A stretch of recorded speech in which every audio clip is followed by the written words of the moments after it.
Welcome to The Explainer. Today, we're unpacking an incredibly complex geopolitical mystery, and the stakes here are absolutely massive. We're talking about potential military conflict, some very real vulnerabilities in the American macroeconomic system, and honestly, a silent, high-tech war being fought right now over the future of the money sitting in your bank account. So if you want to understand how the tectonic plates of global power are shifting at this exact moment, you are definitely in the right place. Let's get right into it. All right, let's dive in by looking at the catalyst for today's whole analysis. Back in May 2024, Professor Jiang Shequin, who's a Beijing-based teacher known for using game theory and predictive history, went totally viral for making three incredibly bold predictions. He predicted a U.S. election outcome, a subsequent war with Iran, and, probably most shockingly, he predicted that the United States would actually lose that war. And that right there is the central mystery we're exploring today. It's one of those things that naturally makes you pause, right? Like, how in the world could a military equipped with nuclear-powered aircraft carriers, stealth bombers, and a budget approaching a literal $1 trillion just lose? Well, to understand Professor Jiang's analysis, we have to strip away all the political noise and look straight at the hard, unforgiving military realities on the ground. So to start, military planners often fall victim to something researchers call the Iraq comparison trap. You see, because the U.S. invaded Iraq in 2003 and toppled Baghdad in just 21 days, there's this really seductive assumption that taking out a neighboring Middle Eastern country would play out kind of the same way. But here is the fatal flaw in that line of thinking. Iraq's terrain was relatively flat. Iran, on the other hand, it's an entirely different beast. Just think about the sheer massive scale of the Iranian fortress. Its landmass alone is the size of France, Germany, Spain, and the UK combined. That is huge. And it's shielded from practically every approach by the massive Zagros and Alborz mountain chains.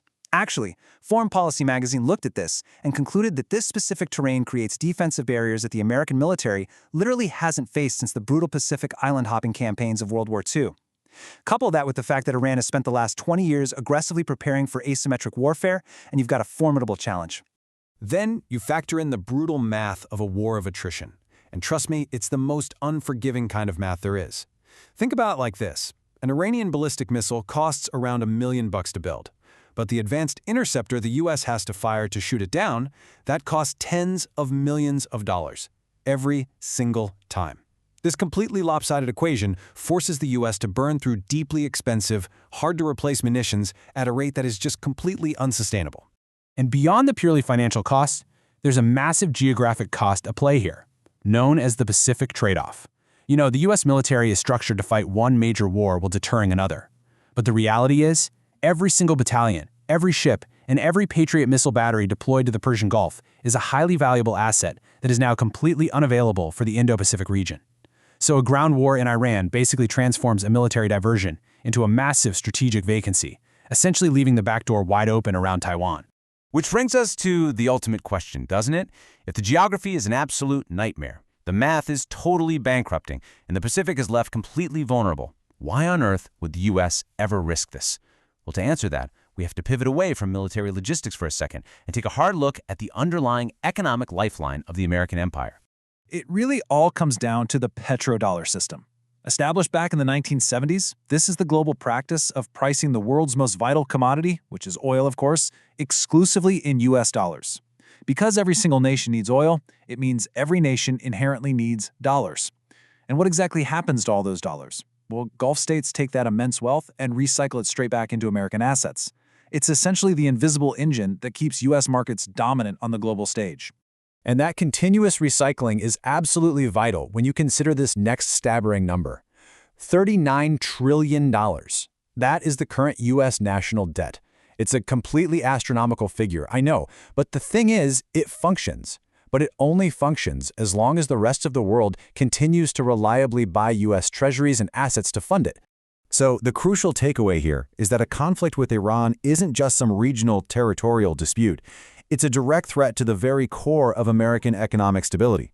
By threatening the Strait of Hormuz and surrounding Gulf nations, Iran is effectively threatening that petrodollar recycling engine. In fact, Professor Jiang's analysis points out something fascinating. Much of the U.S. economy right now is being propped up by data center investments funding an AI tech bubble.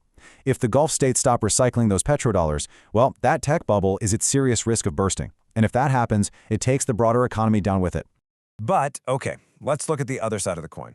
Here is the massive dilemma facing the BRICS nations. You know, Brazil, Russia, India, China, and South Africa. They want safety from Western sanctions, for sure, and they genuinely want to de-dollarize. But they run face first into what researchers call the liquidity gap. They desperately need a financial market that is deep enough to safely park the literally trillions of dollars generated from their global trade. To put that into perspective, just think about the sheer difference in market depth we're dealing with. The U.S. Treasury market is like a massive ocean, over $36 trillion deep. It's incredibly transparent and highly liquid.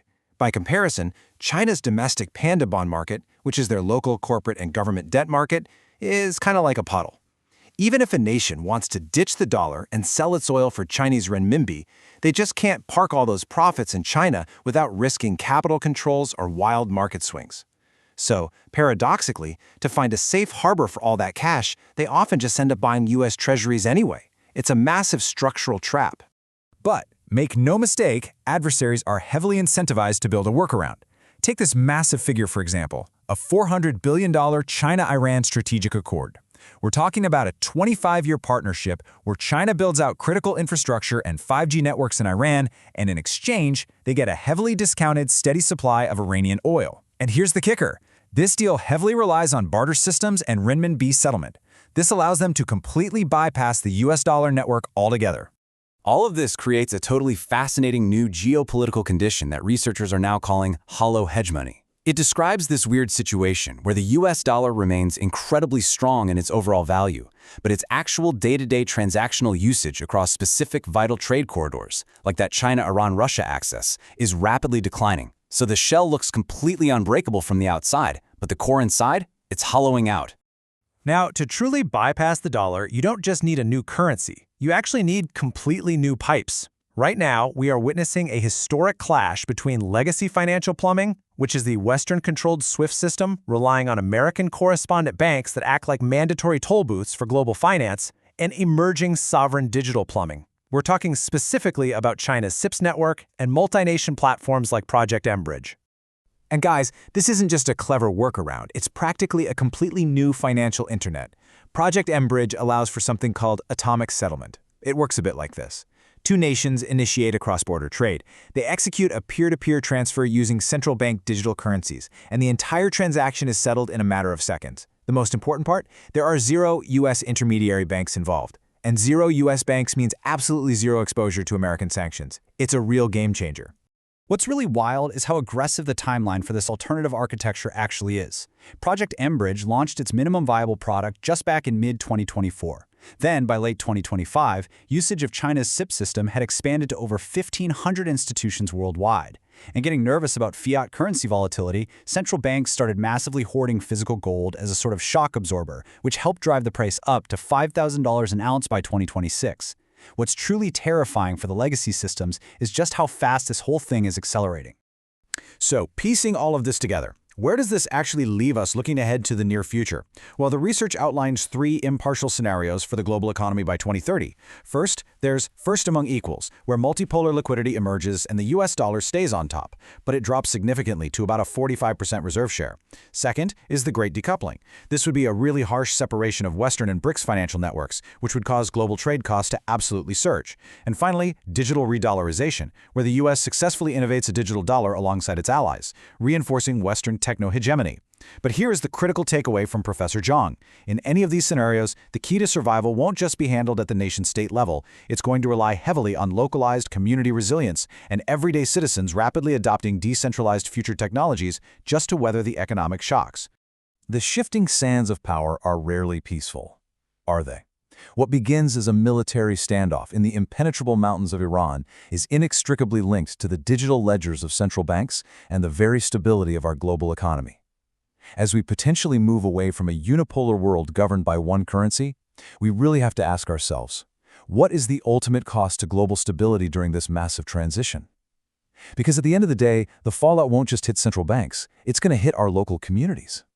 I really hope this explainer gave you a clearer lens to view today's news through. Keep questioning, keep learning, and I'll see you in the next one.